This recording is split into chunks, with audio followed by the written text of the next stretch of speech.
Hello class 10 students, आप सभी के लिए एक गुरुकुल की मैं बुक लेके आया हूं।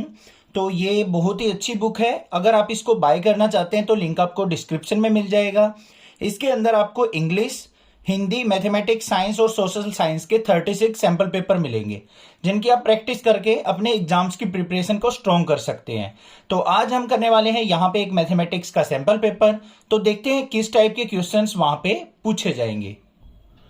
तो ये हमारे पास सैंपल पेपर नंबर 18 है। यहाँ पे सबसे पहले देखो सेक्शन ए है। यहाँ पे सेक्शन ए के अंदर आपको एमसीक्यू क्वेश्चन मिलेंगे। तो सबसे पहला क्वेश्चन क्या है, what will be the total surface area of the cube whose diagonal is 5√3 centimetre. क्या कहा है यहाँ पे, अगर क्यूब का डायगोनल 5√3 सेंटीमीटर है तो हमें टोटल सरफेस एरिया निकालना है। टोटल सरफेस एरिया का फॉर्मूला क्या होता है, 6 इंटू साइड का स्क्वायर। तो हमें साइड की वैल्यू पता होनी चाहिए। वो कैसे निकलेगी, हमें पता है डायगोनल कैसे निकलता है, a√3 इज इक्वल टू 5√3। तो यहाँ पे √3 से √3 कैंसिल आउट, a की वैल्यू आ गई 5। तो यहाँ पे फॉर्मूले के अंदर वैल्यू पुट कर देंगे, हमारे पास आंसर आ जाएगा 150 centimetre square.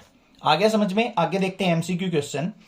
From a point on the bridge across a river, the angles of depression of the bank on opposite sides of the river is 30 degree and 45 degree. If the bridge is at a height of 9 meter from the surface of a river, find the width of the river. ऐसा बिल्कुल same to same question आपका कहाँ पे है, NCERT के अंदर। तो वही क्वेश्चन उठा के दे रखा है यहाँ पे मल्टीपल चॉइस क्वेश्चन में भी। अब आप ये सोचोगे लेंथी क्वेश्चन है सर, बट आपको ये प्रैक्टिस करनी पड़ेगी थोड़ी सी, जिससे आप जल्दी कर सके। हाँ, एमसीक्यू क्वेश्चन में आपको एक्सप्लेनेशन देने की जरूरत नहीं है, रफ साइड में आप शॉर्टकट में कर सकते हो। ठीक है, जैसे प्रॉपर 4 या 5 मार्क्स का क्वेश्चन हो उसको सॉल्व आउट करते हैं, वैसे करने की कोई जरूरत नहीं है। तो यहाँ पे ये इसका सॉल्यूशन भी दे रखा है, आप इसको देख के कर सकते हैं। आगे चलते हैं क्वेश्चन नंबर 3 के ऊपर। ये भी हमारा यहाँ पे ट्राइगोनोमेट्री से दे रखा है, तो ये क्वेश्चन भी आप अटेम्प्ट कर लेंगे आसानी से। नेक्स्ट चलते हैं क्वेश्चन नंबर 4 के ऊपर। क्वेश्चन नंबर 4 क्या दे रखा है हमें, in the given figure 2 line segment AC and BD intersect each other at A point P।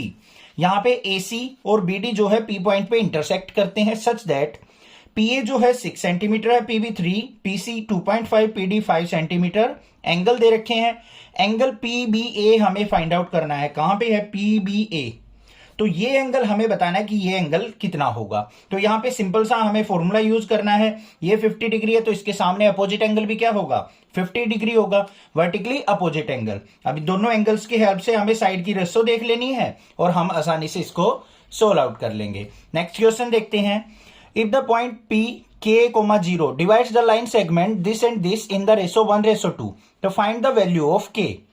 मैं यहां पे डायरेक्ट सॉल्यूशन नहीं बता रहा हूं, मैं आपको क्वेश्चंस दिखा रहा हूं किस टाइप के क्वेश्चन पूछे जाते हैं, तो आप इनकी प्रैक्टिस कर सकते हैं। और बुक को परचेज जरूर कर लेना, लिंक आपको डिस्क्रिप्शन में मिल जाएगा। इससे आपकी प्रिपरेशन स्ट्रांग होगी, आपको पता लगेगा, आइडिया आ जाएगा किस टाइप के क्वेश्चन पूछे जाएंगे। सभी सब्जेक्ट्स के क्वेश्चन है इसके अंदर।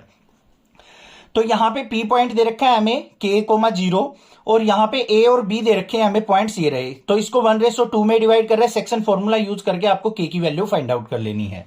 आगे चलते हैं।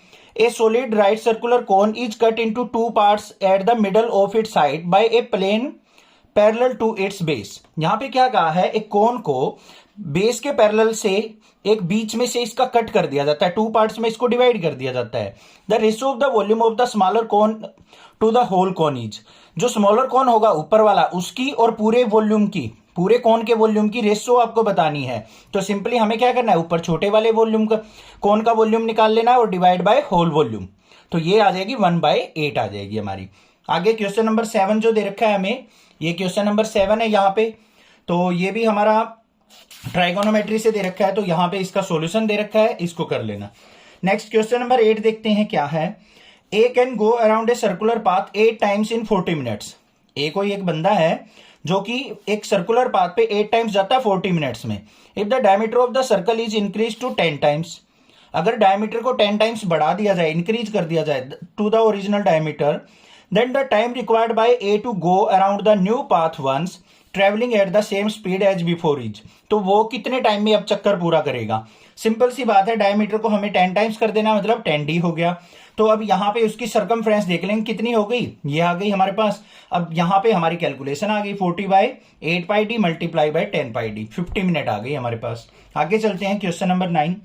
What are the 2 conjugative even integers when square have whose square have 340, जिनका स्क्वायर का सम 340 होना चाहिए, वो कंजुगेटिव इवन इंटीजर हमें फाइंड आउट करने हैं। कंजुगेटिव का मतलब क्या होता है? लगातार। मान लो पहला इंटीजर x है, दूसरा क्या होगा? x+2, इन दोनों का स्क्वायर इक्वल टू 340 होना चाहिए। सिंप्लीफाई कर लेना, क्वाड्रेटिक इक्वेशन आ जाएगी। तो यहां से हमारी नेगेटिव वैल्यू और पॉजिटिव वैल्यू दोनों मिल गई। तो यहां से हम आंसर देख लेंगे कौन सा मैच कर रहा है। आगे find the roots of the quadratic equation, इसके हमें रूट्स फाइंड आउट करने हैं। स्प्लिटिंग द मिडल टर्म से आप आसानी से फाइंड आउट कर सकते हैं। In a right angle triangle tan theta equal to 3/4 दे रखा है भाई। tan थीटा इक्वल टू 3/4 का मतलब क्या है? परपेंडिकुलर बाय बेस की वैल्यू दे रखी है, p दे रखा है, b दे रखा है। इसकी हेल्प से h निकाल लेंगे, हाइपोटेन्यूज, पाइथागोरस थ्योरम लगा के। What is the length of the greatest side, तो h की वैल्यू चाहिए हमें, हाइपोटेन्यूज की। 3 और 4 का ट्रिपलेट किसके साथ बनता है? 5 के साथ, तो 5 आ जाएगा आंसर डायरेक्ट। ये आ गया भाई। आगे देखो, what is the mean of the following data, हमें इस डाटा का मीन फाइंड आउट करना है। बड़े अच्छे से नेक्सा क्लासेस पे मैंने समझा रखा है, मीन मीडियन मोड कैसे फाइंड आउट किया जाता है वो देख सकते हैं आप। तो ये मीन आसानी से यहाँ पे हमने फाइंड आउट कर लिया। आगे चलते हैं। How many multiples of 4 are there in between 10 to 250, simple direct question दे रखा है हमें एनसीईआरटी से, तो आसानी से आप फाइंड आउट कर लोगे। आगे cosecant theta minus cot theta की वैल्यू 1/3 दे रखी है, cosecant theta plus cot theta की वैल्यू निकालनी है। सिंपल है, ये आपको क्या करना है, यहाँ पे जो भी वैल्यू दे रखी है ना, इसमें सेम वैल्यू से मल्टीप्लाई कर लो, सेम से आपको डिवाइड कर लेना है। यहाँ पे ये आ गया, यहाँ पे cosecant theta minus cot theta से मल्टीप्लाई, इसी से डिवाइड कर लिया, तो ये आ गया मेरे पास फॉर्मूला। तो ये यहाँ पे क्या बच गया मेरे पास? 1 cosecant theta minus cot theta, इसका रेसिप्रोकल कर देंगे, आंसर आ गया। आगे आ जाओ भाई। ये छोटे छोटे क्वेश्चन दे रखे हैं स्टेटमेंट वाले, ये खतरनाक क्वेश्चन होते हैं। क्या है क्वेश्चन?